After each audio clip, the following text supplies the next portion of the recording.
I'm really fortunate that Dayton sleeps so well during the night. I've been able to get him sleeping through the night since about 6 weeks old.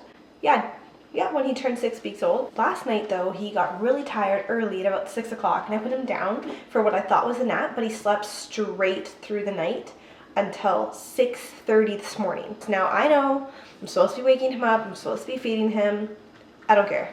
He did this and I went and checked in on him all the time and he looked like he was getting the rest he needed. The past few days he's been having like really dry spots in his nose, so I think he was trying to fight off a cold. So I was like, okay, I'm just gonna continue pumping while he's sleeping and make sure that when he wakes he gets all the food that he needs. So yeah, I know that he's not supposed to sleep that long, but he's never ever done that, and I just felt like if he's feeling tired and clearly he was upset when he was awake and he was happy when he was sleeping, I'm gonna let him sleep. Every time I checked in on him, he had a smile on his face. So he'd be smiling and then resting and smiling and then resting, and it was just, I couldn't wake him up.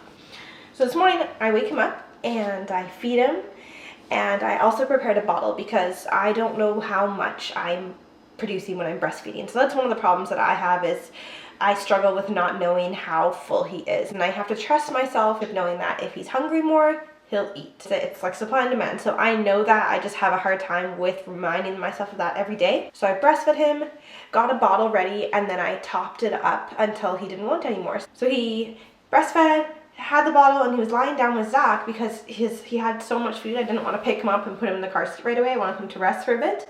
And he spat up. But rather than just spitting up a little bit, he spat up a crazy amount all down his side. So I'm like, uh-oh. That's not good. That's probably because he ate so much. So I scooped him up, changed his bum, changed his clothes, and I was like, okay, we're good. And I gave him back to Zach, and he started coughing. Coughed, and he spat milk up all here, and he spat milk into his eye and in his nose, and I felt so bad for the poor guy. It was rough. So then I had to change him again, change his clothes again. He was crying. Poor thing. So I'm not sure if we were overfeeding him, and like he just ate too much, or if he only spat it up because he's not feeling well. Regardless, Dayton so far has only had 2 days where he's not feeling well, and thank goodness both days Zach's been able to come into work late, and both days we've had doctor's appointments. So I'm going to see what the doctor says later today. So we were referred to a pediatrician for Dayton's weight just to make sure that all is well. I know that Dayton has an issue with his weight. It's not a concern to me though. I am tiny, like look at my wrist, I'm tiny. My mom is tiny, has always been that way, and I've always been this way. And Zach is not, like, he's a lean guy as well. So I don't know if it's my metabolism or what it is, but Dayton has always had troubles with his weight. And I'm not concerned about it, but doctors are, and so I'm absolutely doing what they're saying, and I understand that we need to explore all of our options and make sure that Dayton is taken care of. So I'm feeding him, I'm making sure I'm staying hydrated, I'm doing everything I can to encourage as much milk production as I have. We gave him formula one time, he threw it all up, and the doctors have advised us not to do so. Regardless, Zach and I had a really rough week between our friends because one of our friends felt the need to comment negatively about Dayton's weight. It was really, really upsetting. Basically what happened was one of our friends was talking to another friend of a friend, and this particular friend told one of our best friends, like told our friend, just that I was not doing a good enough job at feeding him. So this particular friend misquoted what I said about my son to my friend and told him that it was wrong, and basically that my Dayton is malnourished and looks unhealthy. And that is so upsetting to hear. Like, not only does this person not know me and not know my son and not know his health or his history or anything at all, but feels the need to share that, and that was just super, super upsetting. I don't know, like, not only was it upsetting that she went to my friend and felt the need to say that, number two, that what she said was wrong, and number three, that she quoted me about things that I said that I would never have said. Like she quoted me saying that if Dayton's hungry, I don't feed him. What? Why would I do that? And number four, like, Dayton's feedings has always been a concern to me. Like, my milk production was hard to get started in the beginning, so I had to have a prescription because my supply was so low. So since day one, I've been really defensive with people talking about, like, feeding him. I really struggle when someone's like, oh, do you think he might be hungry?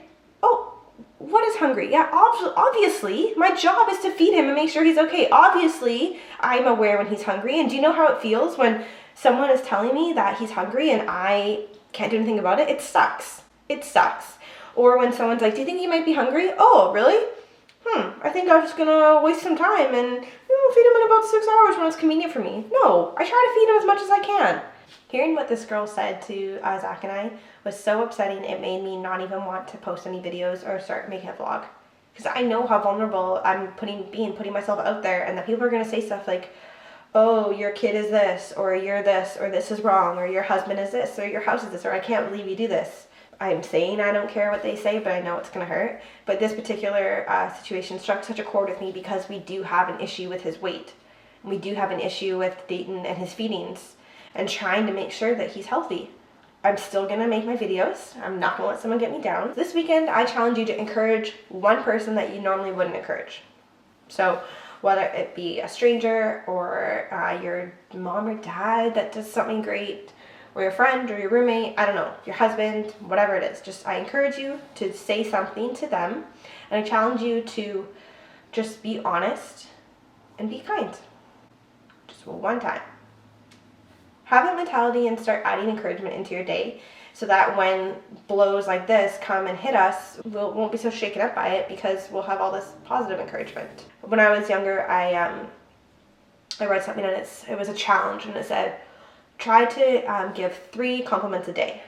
And so I did it, and I still do it. And I really do think it has to do with my positivity and my attitude. I try to give 3 different people a compliment that's genuine every single day. And obviously, that's not always realistic, but the point is that I'm looking for good.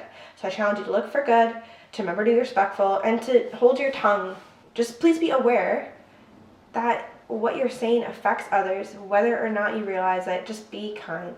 I think we need to praise parents for certain things that they've done, so certain wins. For example, sleeping through the night, or just that the baby can eat, or I don't know, that the mom got dressed, or the dad is willing to help. I don't know what it is, but I feel like rather than going about what's wrong or how things are doing, just be there for one another and support one another in ways that are just genuine. Like, honestly, it's like, good job.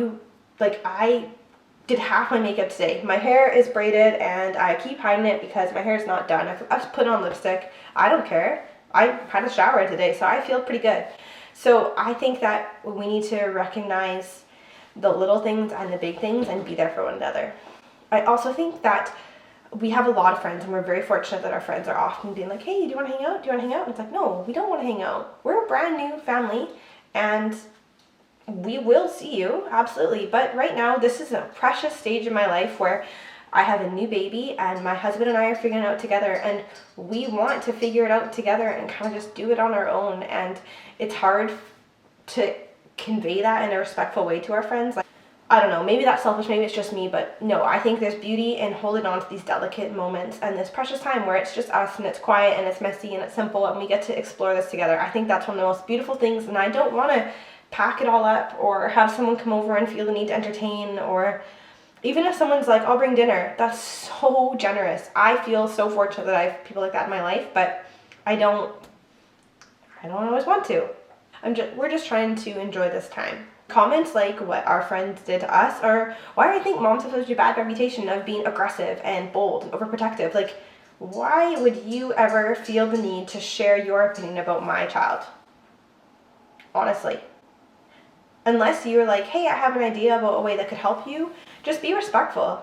Understand it. Just be like, I'm not sure how you feel about this, but I thought this might be a help. Or just be like, how are things going? Like, so often people ask how things are going because they want to find a problem, or because they want to share their praise. Why can't we just ask people how they're doing? Because we honestly want to know how they're doing. Like, seriously, let's just ask. Be like, how are you? How can I be there for you? What can I do for you? How can I support you? Just be a friend, and let's redefine what that means and how to support one another. Let's just be nice and be there for our friends and understand people do things differently. And yeah, just be kind. Okay. think that's all I have to say about that. Yeah, so I just hope that this week you guys can be encouraged by things, and encourage one another and enjoy your family and your friends and whatever little circle you have. Whoever is like close to you, just enjoy that moment together just this weekend. Just whether you're relaxing or whether you're working or you're with family or you're on your own, just enjoy the simplicity of that. To all the moms out there and the dads and the new babies, yeah, just be encouraged this week. You're doing a great job, and